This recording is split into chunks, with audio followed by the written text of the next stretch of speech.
lectores y seguidores del diario 24 Horas. El día de hoy estamos con el escritor y poeta Alberto Barrera Tisca. Él es venezolano, pero hace un tiempo radicado aquí en la Ciudad de México. Me gusta a mí decir que fue poeta porque perteneció a uno de los grupos ya olvidados de allá de Venezuela, Guairé y Tráfico. Y además es columnista, ha sido columnista en muchos medios internacionales, también es periodista, por supuesto, y por si fuera poco ha sido ganador del Premio RAL en 2016 con La Enfermedad y en 2015 del Tusquets con Patria o Muerte. Y pues bueno, por si fuera poco, tiene una línea ahí bajita por la que mucha gente también lo reconoce, que ha escrito telenovelas. Sí. Un éxito por ahí bastante fuerte de finales del siglo pasado que se llama Nada Personal. Seguramente si son jóvenes no lo recordarán, pero sus padres y sus abuelos sí. Entonces, pues bueno, Alberto, mucho gusto. No, encantado y muchas gracias, Deña, por estar aquí, por invitarme. No, que un gusto. Pues bueno, lo que nos convoca el día de hoy es esta novelita que tenemos por acá, El fin de la tristeza. Tu segunda, si no me equivoco, con Random House. Sí, después de Mujeres que Matan. De Mujeres que Matan. Es cierto. Pues bueno, se trata de una novelita, voy a tratar de decir sin decir mucho para que la gente, pues, pueda disfrutarla. Digamos, es la vida convulsa de un joven por ahí bastante particular, se llama Gabriel. Joven, adulto joven, ¿no? 33 años, Sí. tiene, me parece, en la novela. Burócrata ensimismado, pero por ahí le pasan unas cosas inevitables con la persona con la que es terapeuta. Tan pronto empezamos con la novela nos dicen que la acaban de sentenciar casi. Claro, de detener, la acaban claro. de detener porque resulta que de alguna manera que ella es la que ha inducido, ha invitado, la palabra que ustedes deseen, a que algunos de sus pacientes se suiciden. Entonces, pues bueno, es lo que parece. es lo que parece, sí. Entonces, a partir de ello, la vida ensimismada y aburrida de Gabriel toma otro rumbo y entonces ya no nos vemos con el mismo Gabriel, que de algún modo es gris, ¿no? Tiene algunos contrastes ahí bastante divertidos porque en soledad es una persona y cuando sale al mundo es otra persona. Por ahí conoce a una persona, una mujer que le mueve absolutamente todo el mundo y a partir de eso empiezan a hacer, voy a hacer un paréntesis, es una historia de muchísimas historias, ¿no? Sí. Ahí es imposible agarrarle el modo tan pronto, pero es algo que no puedes dejar de leer, es una escritura muy vertiginosa y muy propia, ¿no? Sin ahondar mucho más en la novela para que, insisto, puedan disfrutar un poco más. Borges decía que el libro es como una extensión de la imaginación. ¿Qué opinas tú de eso a partir de este libro? Pues sí, obviamente es el territorio donde puede la imaginación conformar otros mundos, otras vidas, ¿no? Y donde tanto el escritor como el lector puede ser otros, ¿no? Y no solo leer, sino vivir en la imaginación, vivir en lo imaginado.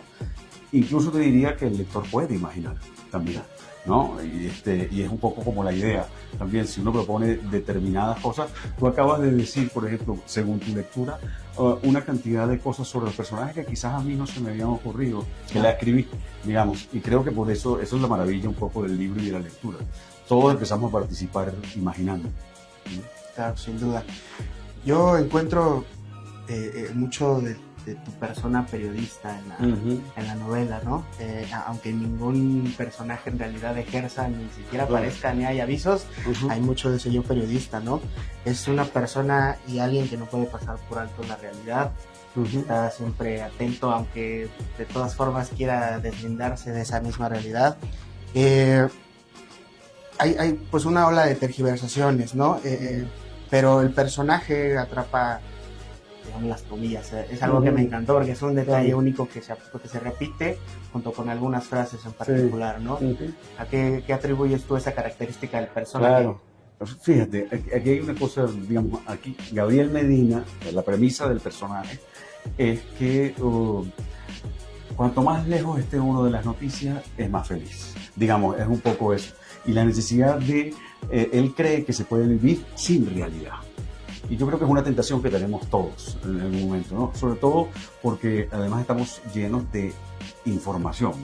y voy a poner la información entre comillas, digamos, ¿no?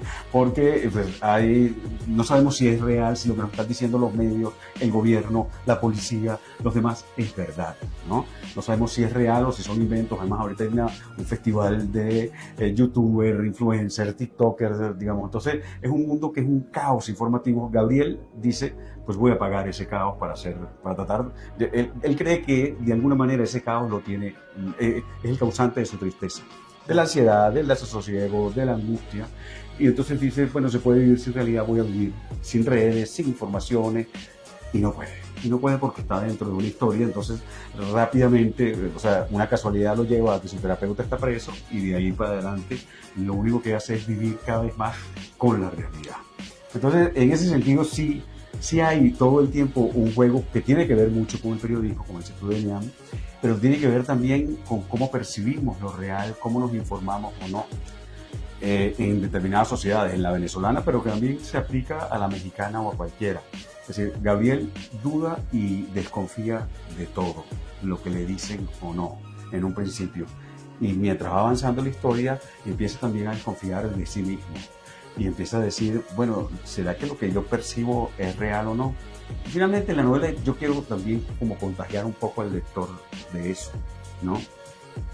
Y que al final el lector diga, esto que estoy con un giro que hay al final, un poco inesperado, que el lector se pregunte si lo que está leyendo es real o no, ¿no? Ahora voy a lo de las comillas, que también, digamos, Gabriel es un personaje que está muy atento al lenguaje todo el tiempo, digamos, y es un yo que escribe, y tiene esta cosa que yo creo que tiene mucho que ver con que para hablar nosotros cada vez necesitamos más comillas. Es decir, no se puede hablar de la realidad, de la ciudad, del país, de la política, sin estar diciendo todo el tiempo, entre comillas, ¿entiendes, no? Entonces él dice, hay que saber oír las comillas, digamos, cuando la gente habla. Y entonces, de alguna manera, su obsesión, que también puede ser su paranoia, ¿entiendes? Termina fijándose también un poco en lo que tú señalas de las comillas. No, pues es fascinante. Por ahí. No diremos más para que quienes tengan la oportunidad de leer la novela, pues puedan darle ahí. Ahorita tocaste el tema de Venezuela. Sí. Tú eres venezolano, como digamos al principio, pero tú vives en la Ciudad de México. De algún modo, pese a que radicas aquí, sí, y he escuchado en entrevistas que de alguna manera visitas a veces Venezuela. Sí. Insisto, que a pesar de que vives aquí, a veces vuelves en tus novelas a Venezuela, de algún modo, siempre. Sí. ¿A qué se debe? ¿Es una especie de nostalgia? Pues sí, es muy complicado. Fíjate, yo llegué a México, que es un país además que me parece generoso, que me encanta, y a la ciudad me fascina, en el 95. O sea, yo casi soy como un chilango, digamos, son demasiados años, ¿no? He estado yendo y viniendo, sí, pasé, en el 2002 fui un tiempo, volví, y no me he podido despegar. Yo creo que uno, pues, escribe sobre lo que le duele. Uno se conecta con la literatura y con los lectores a través de las heridas, ¿me entiendes? Y a mí me sigue doliendo de alguna manera mi país, sigo teniendo gente, familia, y sigo viviendo, ¿no? Aunque pues, obviamente tengo más distancia, pero eso le pasa a una cantidad de venezolanos. Claro. Ahorita hay 8 millones de migrantes fuera del país, de una población pequeña, de 35, digamos, comparado con México, ¿no? Sí. Entonces, yo he intentado escribir, ¿no? Y que ese país y que ese día no esté a veces tan presente, pero se ve que no puedo. O sea, que siempre, como dices tú, siempre regresa. Mis historias de alguna manera siempre regresan y están, aunque no lo nombre, digamos, ¿no? Aunque trate de decir, espera, esto es un país sin nombre, pues ahí reconocemos un poco a Venezuela, aunque se parezca mucho al resto de América Latina, pues siempre está ahí. Sí. De hecho, aquí, de manera formal, nunca nombras Venezuela. Hay puntos, sí, claro, puntos clavecitos que denotan, que delatan el origen. Pero me interesaba preguntarte sobre todo por el tiempo que llevas viviendo acá. Claro. Y bueno, responde de alguna manera a lo que uno como lector o tú como escritor u otros pues podrían percibir, claro, ¿no? Me gusta mucho otra cosa de la novela que es algo que va más allá de esa dicotomía aburrida del bien y el mal, de personas buenas contra personas malas. Claro. Apuestas por la reflexión, por profundizar un poco, y es algo que no sucede con frecuencia en la actualidad. ¿Fue para ti inevitable o...? No, hay una cosa también deliberada, sobre todo más con un tema tan complejo, complicado, que está presente también en la novela como el suicidio, digamos, Sí. ¿no? Entonces no moralizar con eso y tratar de tener personajes que son complejos, digamos, ¿no? Irregulares, imperfectos, se equivocan, van a ser, no tienen... la literatura que intenta ser editorial, de alguna manera, siempre fracasa. O se le ven las posturas, ¿no? Entonces, esta posibilidad, digamos, con esta historia, que además, bueno, si era una historia sobre la mentira y la verdad, sobre lo real, la ficción, tenía que ser una historia muy ambigua, digamos, de alguna manera. Claro. Y sus personajes tienen que participar de esa ambigüedad. Ya, perfecto. Hay otra cosa que me llama mucho la atención. Ya para acercarnos al final, ya lo adelantabas hace rato, la apuesta del personaje es vivir sin realidad, de alguna manera. Ya nos adelantaste que no es posible, pero digamos, tú, Alberto, persona, escritor, todas tus facetas, ¿crees que de alguna manera sería posible, en algún modo, ¿no? En estos tiempos tan convulsos, como decías hace rato, donde estamos llenos de influencers que ahí nos dice la novela, ¿no? Más que construir, destruyen y hacen de la realidad un desastre bastante desafortunado. ¿Tú, Alberto, crees que de alguna manera, a lo mejor no tan formal como me voy a deshacer de la realidad ni prescindir de ella, pero ¿cuál es el juego? ¿Tú dirías que es posible de alguna manera? No, digamos, quizás yo escribo eso con profunda envidia por Gabriel Medina, porque yo soy lo contrario. O sea, yo soy un obsesivo de lo real, digamos, o de la información. Entonces estoy consumiendo mucha, no en las redes sociales, digamos, ¿no?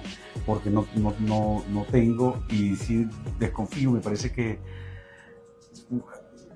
tampoco tengo gran experiencia porque no tengo cuentas. Yo solo tengo una cuenta en X, que antes era Twitter. Exacto, ¿no? Pero no tengo, mis hijas me abrieron una vez una cuenta en Instagram y nunca lo sé, o sea que, y nunca tuve Facebook, no sé.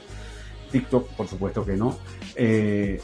Desconfío un poco me parece que en las redes sociales hay un espejismo perfecto, que es como lo que más se ha logrado que parezca real, sin serlo, digamos, ¿no? Entonces, las redes sociales te dan una ilusión de compañía, que no es real, digamos, pues no, pero una ilusión de información, porque te lees 2 o 3 frases y crees que estás informado, ¿verdad?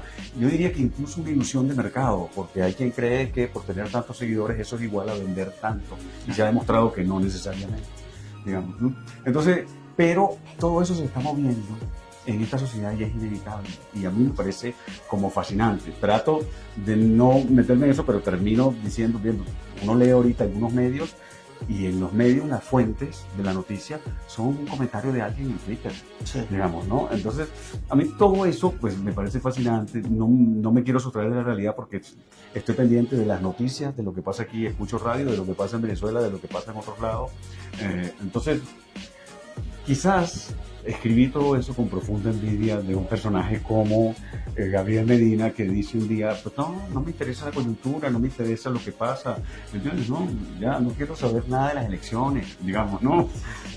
Yo no puedo vivir así. Sí, no, es francamente imposible. Pero no, además creo que no me gusta, digamos.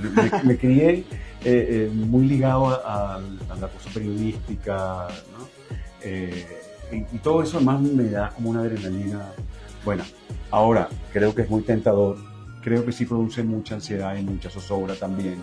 Creo que vivimos un momento de la historia difícil, raro, más para los jóvenes, creo que ya para uno que está más grande, porque no está clara la perspectiva en ningún sentido, o sea, ni en la economía, ni en la política, ni en el clima, ni en las identidades, digamos, todo está como en movimiento. Sí, y creo que sobre esto último que apuntas es bastante, vale la pena subrayarlo en la novela porque justo incita a no enfrascarse, ¿no? A incitar un poco a la reflexión. Y pues bueno, ya para acercarnos de nuevo al final, ¿qué es algo pregunta más capricho que otra cosa. Ajá.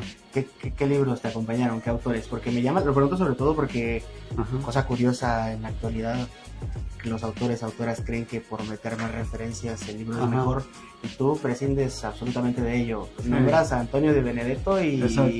nadie más. Claro, pero nombre Antonio de Benedetto porque el libro trata sobre el suicidio y fue un libro que leí en ese momento y que me pareció muy interesante y digo, oigan, como referencia también está bien, pues digamos, es un autor argentino poco conocido y extraordinario, la verdad. Entonces también eso me gusta. ¿Entiendes? Que la gente que pueda leer el libro y decir, oye, déjame buscar a ver quién es este y qué tal es, ¿no? Eso me parece bien. Pero no, fíjate que yo leo muy desordenadamente literatura, periodismo, lo que sea, y no leí nada como especialmente para esto. Si tú me preguntas, quizás hay un libro de Beatriz Sarlo, que es una argentina también, filósofa, que se llama, creo que Intimidades Públicas, si no mal recuerdo, sobre las redes, ¿no? Y quizás lo leí en ese momento y es posible que me haya impresionado y que algo de aquí esté filtrado.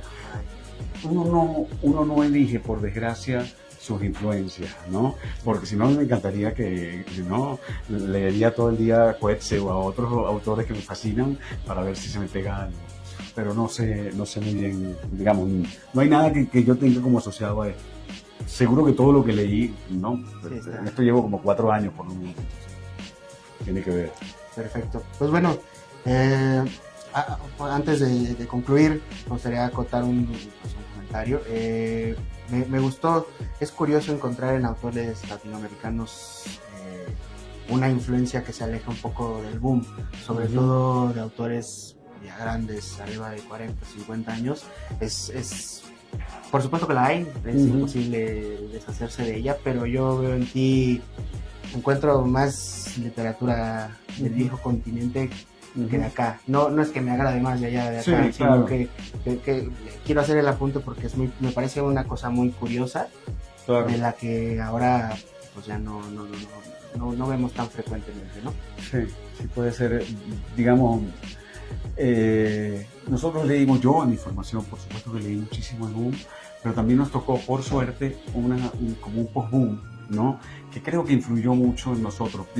De México podría nombrarte a José Agustín, por ejemplo, Gustavo Sáenz, o sea, que era literatura que nos llegaba de autores, Osvaldo Soriano de Argentina, Antonio Escarmeta el chileno, digamos, que se enfrentaron un poco al boom, ¿no?